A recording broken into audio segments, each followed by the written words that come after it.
Welcome back to the Ed Morrissey Show podcast. We're going to have a great conversation with Mary Rooke of the Daily Caller and also of the newsletter, The Good Life by Mary Rooke. You're going to hear more about that. But right now we're going to talk about Democrats' strategy. And if you think that that's an oxymoron these days, well, you're in good company because both Mary Rooke and I think the exact same thing. Mary, great to talk with you again. Thanks so much for having me on, Ed. I'm so excited to be here. So were you as excited to be here as you were to be watching Chuck Schumer on The View today? That's the big question. You know, I wake up every morning and go, I can't wait to watch The View and see what kind of insanity they play on there today. You know, last week they had Dylan Mulvaney and this week they have Chuck Schumer. So I'm not sure which one is pretending to be a woman at this point. But Chuck Schumer definitely stuck his foot in his mouth today, which was, you know, obviously great for Republicans, terrible for Democrats. All day long. And it wasn't just on The View, right? I mean, he was on CBS CBS Morning. And they were challenging him on about remaining in the leadership position. He says, I'm the best leader for Democrats right now. All, evidence to the contrary. Then he goes on The View, and I'm going to let you explain what it was that he said on The View, which I can't even get my mind around how dumb it was to frame arguments in this way. Take it away, Mary Rooke. So essentially, he goes on there and he's talking about how Americans and Republicans have this distrust of government, which is true. I mean, you're seeing it in the polling. It's not just Republicans, though. It's Democrats, it's independents. There's a strong push for things like Dodge because everybody has woken up to the realization that the American federal government is corrupt and has been wasting our taxpayer money. So he goes on there to say, essentially, he's parroting the Republican Party. They don't like the government because, how dare they come and take my money in taxes? And how dare they tell me how to run my business? I built my business with my own hands. And how dare they come into my land and tell me what to do with my land and the water that I own? And, I quote tweeted this today, the video, and I'm thinking to myself, yeah, I'm American. So this is exactly how I feel. I don't want the government to come in and take my money and then also tell me what to do with the land that I bought and the water rights that I own. And every American feels this way. They don't need the government to come in and tell them that. What they need is a government that is going to sit there and protect our rights and protect our sovereignty. And for decades now, the federal government hasn't done that. And so I made this comment in our editor group chat today, where it's like, if I were a Republican and I were running for office, I would play that video on loop. And at the end of it, I would stand there and I'd say, vote for me to keep Democrats out of your wallet and off your back. Because essentially all Chuck Schumer is saying is vote for Democrats. We're going to continue the federal government's abuse of the American taxpayer, and you're going to sit there and like it regardless of if you do or not. Now, look, I am only going to play devil's advocate just for the sake of humor here. Okay, Mary. So, I mean, don't you dare, Ed. don't get me wrong. However, I think that politicians who get up and say things that might not be popular, but are necessary, right? I think we need to have politicians like that. I think that there are times when we need to hear things like, we need to raise revenues. At some point, we're going to have to figure out how to do this, et cetera, et cetera, et cetera.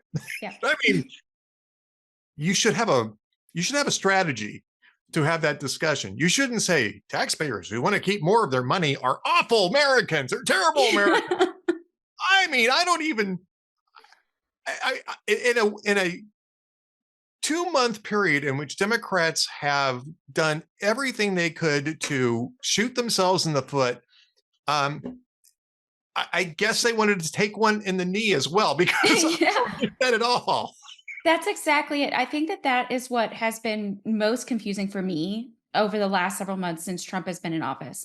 So we know Trump came in with a mandate. We know he came in with a tailwind. So we knew he was going to be strong coming in. He also has a completely different administration from the people that he brought in. So he's going to be working nonstop. And that's exactly what the American people have seen.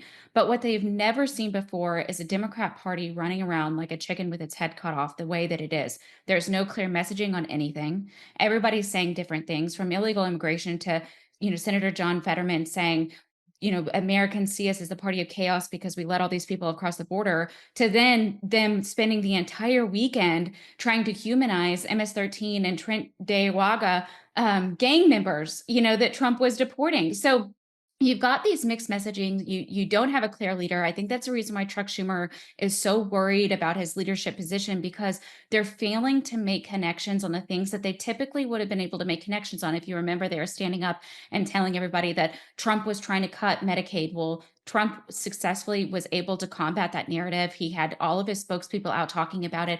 The American people are not listening to the Democrat Party and believing them anymore, just on face value. So they're going to have to come up with a way in order to reach their typical voter base, which turned red last November. And if you are worried about that, just look at California and all the counties that went redder. Some of them stayed blue as a totality, but they went redder, every single one of them. So it's really an interesting spot. But, I was talking to one of my Navy SEAL friends about it, and he was like, don't think that this says anything for the midterms, because Democrats can pull the rabbit out of the hat. And I tend to agree with him in the sense that one of the things that we have to worry about is the fact that, that old saying where a hurt animal is dangerous. And Democrats are nothing but a hurt animal right now. So we have to be very careful and watch what they're doing.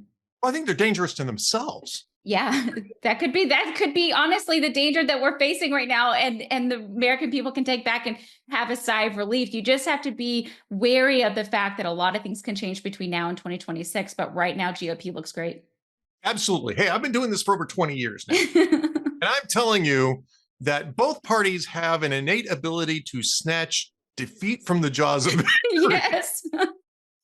With that said, though, and this is what I wanted to get at, because one of the things that because you wrote a really good column about 8 days ago, right? And this is the news cycle these days. It's outdated. Yeah. It really is. Not because it was wrong. It's even more right than ever, but there's more data now that we have on this. But you picked up on the same thing that I picked up on, which is the Harvard-Harris CAPS poll, which is a monthly poll done by Harvard and the Harris organization, and I forget what CAPS stands for, but it's basically, the point is that this is a series, it's a polling series, which means that there's some reliability based on trending that you can find in there. Now you still have to compare it to other polls. I'm not here to tell you that one poll is going to dominate things, but the data from the Harvard-Harris CAPS poll has been pretty consistent especially on these issues that are now in play. And you mentioned the Tren de Aragua deportations. And you picked up on this. I've picked up on this. Democrats, however, apparently haven't picked up on this. We talk a lot about 80-20 issues, about how Donald Trump is strategizing right now around 80-20 issues. That's where the heavy messaging is. There is no policy more popular right now than deporting criminals from the United States that don't belong here. And I don't care if it's Tren de Aragua. I don't care if it's a Columbia University student who is, conducting false imprisonment and occupation of buildings and disseminating Hamas propaganda. People don't want them in the United States. They want them kicked out. And Democrats, it's 81-19 in that latest poll, but it's always been at the top. The most popular Donald Trump policy. And Democrats are firmly lining up behind the 19% that oppose it and are trying to describe an international cartel of human traffickers, murderers, and drug traffickers as somehow victims of a deportation policy because they didn't get as much due process as Democrats seem to feel that they should have gotten for being here illegally in the first place. I mean, it's insane how they have seized on the 20% each time. And here's my premise for this, and I want to run this by you. The problem with Democrats at this moment is they don't stand for anything. What they stand for, the only organizing thought that they have at the moment is Donald Trump. Yes. I made this joke yesterday in one of my posts. I think it was behind the paywall. And as I pulled out I don't know if you even know about this, but I pulled out the Groucho Marx song, I'm Against It, from the 1932 film Horse Feathers, which I I don't care what it is. I'm against it.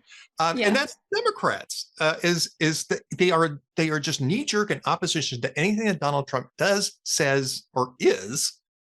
Not to say that you can't criticize the guy, but there's no philosophy. And Yeah. so because of that, that's why they are finding themselves on the 20% position and knee jerk defending Trendero Agra, MS-13, and Mahmoud Khalil. And I guess they feel that this is this resistance thing that played itself out, 3 or 4 years ago, probably at the least. Yeah. And simply put, doesn't have the sentiment behind it anymore. People see Donald Trump as the legitimate president now. They're expecting people to work with him, and Democrats are simply refusing to do that. And I think that's where they are trapping themselves. Yeah, absolutely. Okay, so during the election season, we saw several Democrats actually run ads talking about how they worked with Trump like Republicans and how they were going to be willing to work with Trump in the Senate and the House to try and get legislation that Americans support. There was a moment where I thought, okay, there is a consolidation of Democrats who understand what time it is, they understand where the American people are going, and they see that their shot at getting elected is going towards the middle on these policies, towards that 80% side. But then Donald Trump came into office. Then they had to sit there and watch him get inaugurated. Then they watched his parades. Now they're watching the American people give him polling numbers like they have never seen before. And are seeing red. All they see when they wake up in the morning is Donald Trump's face, followed by Elon Musk and Doge.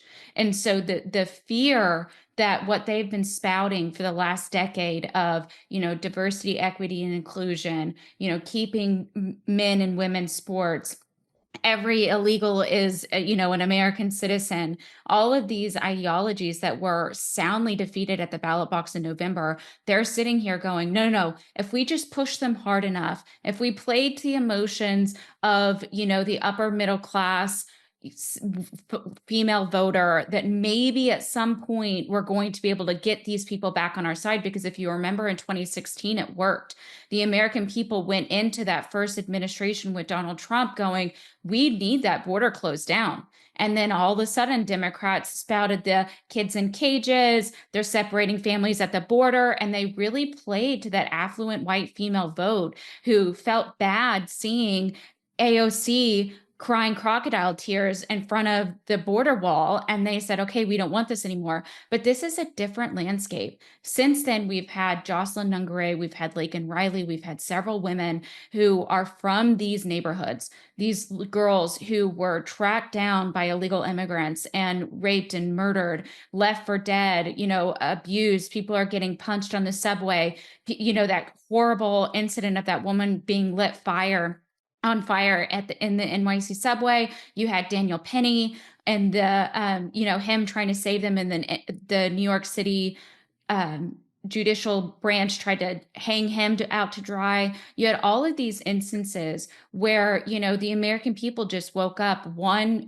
instance after another, and so the ability for them to come out and be like, this is inhumane, they didn't receive their due process. You'll have these same women who in 2016 were saying, this isn't the way to go about it. Yeah, we need to stop illegal migration, but this is mean and we can't be doing this to families.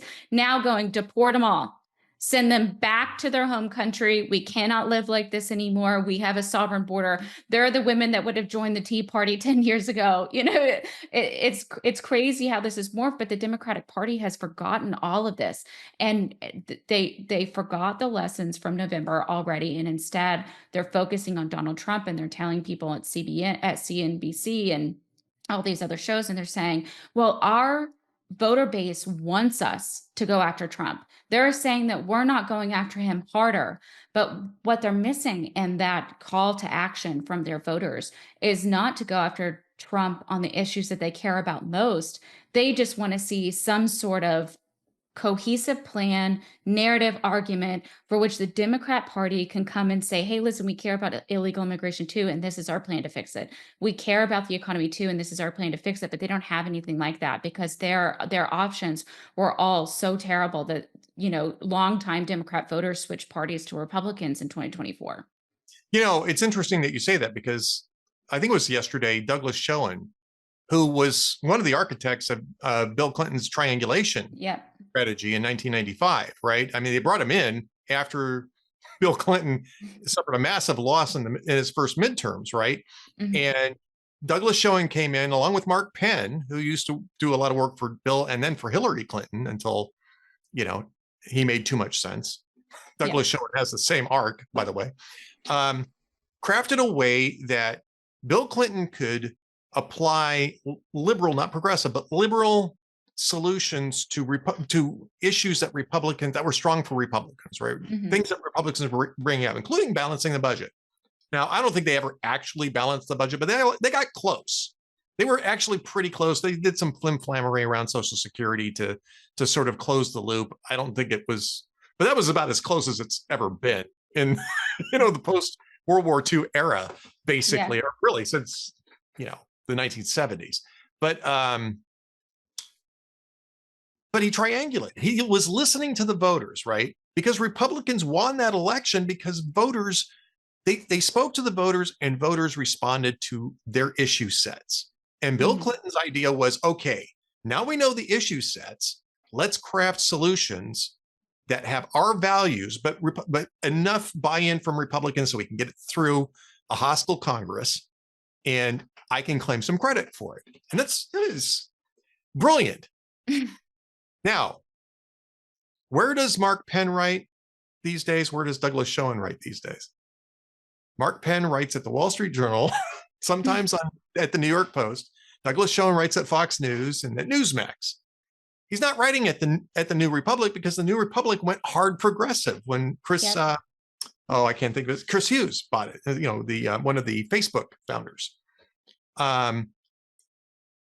These guys have been left behind because, and I was reading the New Republic. I actually did a search on how the left sees Douglas Schoen because I was writing about this yesterday, right? Douglas Schoen's piece, in which he says all the same things that you say. Longtime Democrat strategist. They're not listening to the voters. They're dictating to voters, not listening to voters. And over at the New Republic, they think that Douglas Schoen's the guy that lost the left traction because he triangulated, because he listened to voters.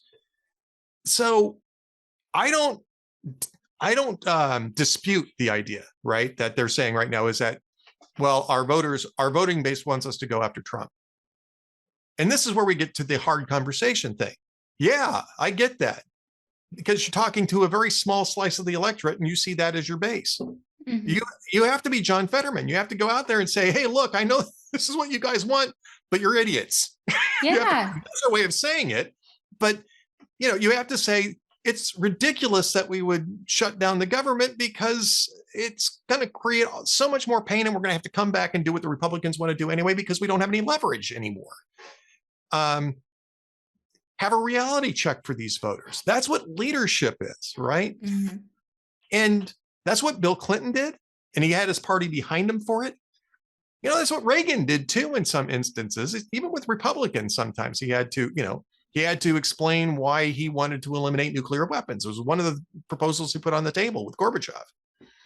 It may have been prior to Gorbachev, actually. It might have been one of the sick old men that preceded Gorbachev, and Republicans were horrified by that. And he said, look, this is the reason why I'm doing it. But it takes a little bit of political courage. It takes leadership. And that's Chuck Schumer just doesn't have any. No. He's a will-o'-the-wisp. He's just literally bouncing around on Trump hatred, thinking that that's going to keep his position safe. Yeah. And I think they're all like that. If you saw that recent polling of who Democrats believe the leader of their party is, not a single one of them reached anything in even the 20s. Everything was like 15% or below. And it was like Kamala Harris at number 2 at like 9%. And the rest of them were struggling. I mean, I think Gavin Newsom got like 6%. Like you're talking about a party without a leader right now, which is not surprising considering the fact their narrative is so disjointed. Now, Chris Murphy is trying to make his play. His new PR girlfriend is really helping revamp his image, and he's going on the Daily Show, and he's on CNN every night. And look at me, and then I think the funniest part of this whole, like, not just Chris Murphy, but the Democrat Party right now is they think like, if I just drop enough f bombs, then the American electorate will find me interesting and want to be a part of my movement again, because they see Trump as this kind of like outlandish figure that can just say things, and the electorate finds it funny. But it's like, what they do not understand is that Trump is so successful because, like you said, in these figures that have political courage, Trump was one of the first Republicans to come out and say endless wars are no good. You have a military industrial complex that has taken over your party, and we have to remake it in our image. And not just that, but the Republicans have been pretty mean to blue collar workers. And we've got to bring these union guys into the fold, and we've got to bring back manufacturing, and we can't be supporting all of our companies going overseas, and we've got to bring that stuff back. And so to have the political courage to be able to say that, but then also go into the office and do it, and say we're getting out of these wars, and then go in and do it, and then say we're going to bring manufacturing back and immediately start working on that, say I'm going to fix the border and immediately start doing the border wall and stopping illegal border crossings. That is the reason why he can say outlandish things and people just laugh it off and continue to go around him. You can't just drop an F bomb and expect people to like you. You actually have to do the job of the American people, and then you earn the right to be outlandish. Well, this gets back to another thread that I was talking about during the Biden presidency, to the extent that Biden even had agency, right? Yeah. He has always been an entirely reactive politician. No strategy whatsoever. Yeah. And I mean, and not just that, just an entirely reactive everything. I mean, the withdrawal from Afghanistan is a great example of it. There was no strategy put involved and put into that. If there had been any strategic thought put into that, you wouldn't have given up the Bagram Air Base early in the process. You needed that to secure Kabul through whatever stand down you wanted to do. I wasn't a great fan of the idea of continuing there, but I also wasn't a great idea of the fan of bugging out. It looked bad. And the way it was executed was terrible. Yeah. He was that way politically too, Mary, though. I mean, he didn't have strategies. He would throw things out there. He would throw tactics out there without understanding the strategies. And sometimes it worked and sometimes it didn't, but for the most part, it didn't. And you can take a look at that. You can take a look at his favorability numbers, because the streams crossed with the Afghanistan collapse and kept separating for the rest of his presidency. But I think that has infected the entire Democrat establishment, the leadership clique that is in charge of the Democrat Party right now. None of them understand strategy. They only understand tactics, and really only barely that. And Chuck Schumer is frankly one of the worst. I mean, Harry Reid was terrible at strategy. He's great at tactics, terrible at strategy. The whole nuclear option thing has blown up in the Democrats' face over and over and over again. During both Trump terms, because they can't stop any of his appointments as long as Republicans control the Senate. And I think if we're talking about Chuck Schumer being strategic, or Democrats in general being strategic, they don't have a strategic thinker right now. And I know when you say they don't really have a leader of the party, I think what we're talking about is another presidential candidate on the horizon. The problem is that they have leadership, and it's terrible leadership. It's people who never should have been in that position in the first place. Yeah, absolutely. I couldn't agree more. And you're right. It's not that they don't have a leader, because they have several. You've got Nancy Pelosi coming out and issuing statements. You've got Chuck Schumer. You've got Hakeem Jeffries. You've got all these people coming out and saying, I'm going to, we're going to push back. We're not going to sign we're not going to vote on this bill. And then you've got Chuck Schumer going, well, actually, Democrats are going to vote for the continuing resolution. We're going to pass it. You've got these people that don't really understand kind of their place, because Chuck Schumer's never going to be president. He's not running for president. He's never going to be president. And yet he's leading the Senate. I don't see Hakeem Jeffries ever being successful on a national stage as far as running for president. I'm sure he has aspirations for it, but he is not going to be able to run and win. Nancy Pelosi is well past her prime. She should have retired already. She's not going to win. And these are the people that are running it. And so then you look for 2028 and who's going to run and who's going to be successful. They're pushing that Jasmine Crockett woman from Texas and down our throats every single day. And if I were a GOP strategist, I would just say, please continue. Please, please keep putting her out here. Same with Chris Murphy. I mean, no one trusts these people, and yet they're putting them out there. And so I think the Democrat Party needs to have someone that comes in and grounds them, much like how Trump came in and grounded the Republican Party and said, no, no, no, these are our voters that we need. These are the 80-20 issues that we have to push forward. Anything outside of that is in your, if you go for something outside of that, then good luck at the ballot box, because you can't be a part of this like forward stream here. And the Democrats need that same person that says, these are the 80-20 issues. We create our own narrative how to fix it.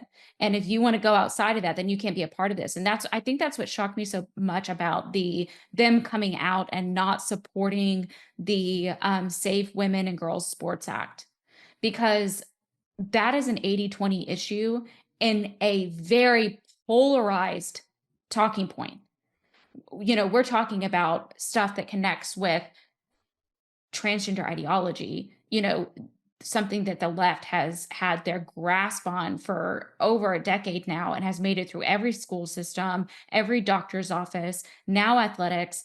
And this is something that parents are upset about. And Democrats should be on board with this. But much like under the Biden administration, when the Biden DOJ went after parents who went to school board meetings and were just simply begging their school board to quit sexualizing their children and provide a curriculum that would actually teach them something, you have Democrats going, well, these are marginalized people, so we can't, it's 1%, and we should go to the locals and let the locals decide. And it's like, the locals actually did decide. Almost every county in America went redder. So we, as an American populace, decided on these issues. And actually, you should be siding with simple things like this. We don't want biological men and women's sports. That's a simple issue. But like I said, they don't have anyone in their party that's willing to put that stick in the ground and say, okay, everybody line up around behind me. And again, I think it's just a simple refusal to listen to what the voters have to say. I'll give you another example, and I want to get in some talk about the good life too, because so I don't want to necessarily keep going on this, but I'll give you another example: Latinx or Latinx, however the heck you're supposed to pronounce this, right? Pew just came out with yet another study that said only 4% of people use this. That's been pretty consistent. I can tell you who the 4% are. They're college and university administrators. Yeah. and a handful of politicians, handful of progressive politicians. Most Latinos or Hispanics don't even know about it. The ones that do won't use it. Yeah. It's an insult. And yet Democrats, and this isn't even an 80-20 issue. This is a 96-4. Yeah.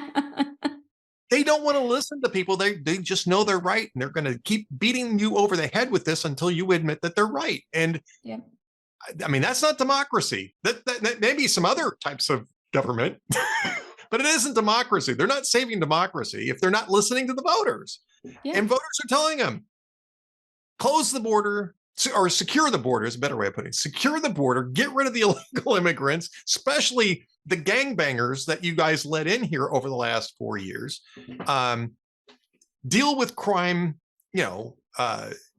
properly, and put in pro-growth economic strategies rather than pro-government growth economic strategies. And they just simply won't listen. And Douglas Shulman saying, told you guys, this is the problem. You're not listening. And even when people tell them that, they still won't listen. All right. Mary Rooke, tell us a little bit about your newsletter, The Good Life, because this is, I am immersed in politics all the time, but I like things about people's lives. That type of stuff interests me. So tell me a little bit about The Good Life and what it is that you're hoping to achieve with it. So, my daily column is really political. I hardly touch on social issues unless I'm talking about, say, the transgender sports issue or something like that. But really, it's very political. And we were talking about, what kind of newsletter would I want to start if I started writing one for the Daily Caller? And our editor-in-chief at the time was like, you have to write about you being a mother and how politics connects to culture and how, that permeates through your decision making and how you kind of fight against it and the decisions you make as a mother and, as a wife. So my husband and I have been married for 14 years now, and we have 4 kids. And so I have a plethora of stories and, parental anecdotes to pull from to kind of spread my wisdom around to the younger populations. My hope is that, if you are someone who is looking at marriage or looking at dating, or you're in your, parental years, and you're not really into politics, but you want to understand how that battle is fought and how you keep your kids pure and sane and normal in this crazy world, then, that's kind of what my newsletter is speaking to. Last week, I talked about how we did this really great, collab with the Conservator, which is a women's magazine based out of DC. It, beautiful graphics, all of those kind of really great feminine things. And one of the things I talked about was just how the conservative movement puts a lot of pressure on women and men to get married really young. And I got married young. I got married at 22. So did most of my sisters except one. And so I knew this thought process and how great this is. However, we should be explaining to women and men that it's very important that when you're looking to get married, it's not just to get married, that you should be looking for a partner that you can build a foundation on. Every woman needs a man who is a foundational man, and that's whoever you build your life on then dictates how the rest of your future goes. So if your husband is not the type of man that is going to be a great father, is going to work hard to be a provider, is going to protect you in the lean times, is going to protect you in the scary times, is going to love you and laugh with you and build a life together with you, then do not walk down the aisle just because you want to get married at 22 and you're afraid of being alone. Marriage is not better than than being alone if your marriage is not fruitful. And so, it's just things like that, and kind of just talking about how politics and culture collide, and this crazy world, and just living it as normal as you possibly can. I know. I mean, I think this is a great topic, right? I've been married for 31 years. And we've had our ups and downs, we Yeah. really have. I mean, we've had some rough times and we've had some really good times. We've had some family issues, just like everybody else does, right? I mean, Yeah. being people of faith doesn't inure you from from life. I mean, it just happens, and not everything goes to plan. And who you marry makes a huge difference as to how you're going to get through all of that. And Yeah. I knew people who got married to basically get out of the house, and it Yeah. never worked out well. It never worked Mm-mm. out well. I knew people who were very good people, but who got married with very different expectations and thought that they could change the other person Yeah. to meet those things, and that doesn't work out. You really have to. I think about this quite a bit because it's a big topic of conversation in the Catholic Church, marriage formation, especially because they finally recognize the fact that they don't do a very good job of explaining the theology of marriage, right? The Mhm. sacrament of marriage. We talk a lot about it being a sacrament in the Catholic Church, but we don't really explain it very well. And so they've since required more marriage preparation and real discernment as to whether or not this is the person that, yeah, I know you're in love with them, I know that you're very sexually attracted to them, but is this the person that's really going to build the life that you're looking for in terms of both, your faith, obviously, because that's what the Catholic Church is most concerned about, but also just what your aspirations for your own life are. Is this a partner, or is this a competitor, or is it an opponent? Absolutely. Those are the things you got to discuss, and those are tough conversations to have when you're 22 years old and your hormones are racing through your body. And unfortunately, the hormones do the talking a lot of times, and you end up with a lot of misery. That's not to say that you can't work things out, because we probably would have more people working, absent the issues of abuse, right? It's just a whole Yeah. other thing. And if abuse is going on, you got to end it. You got to get out of that, because that's not at all good, and it's dangerous. But I mean, just the issues of not being on the same page or wanting to go different directions. I think and I get in trouble for saying this. I want you to react to this, and I just want to see Okay. your reaction. And I got this from somebody else, and I don't remember exactly how they put it, so I'm going to put it the way that I kind of recall it, which is that you give me two normal, healthy adults who are reasonable people, and you put them together in a marriage, and you can make and that marriage can work. There isn't any such thing as the one.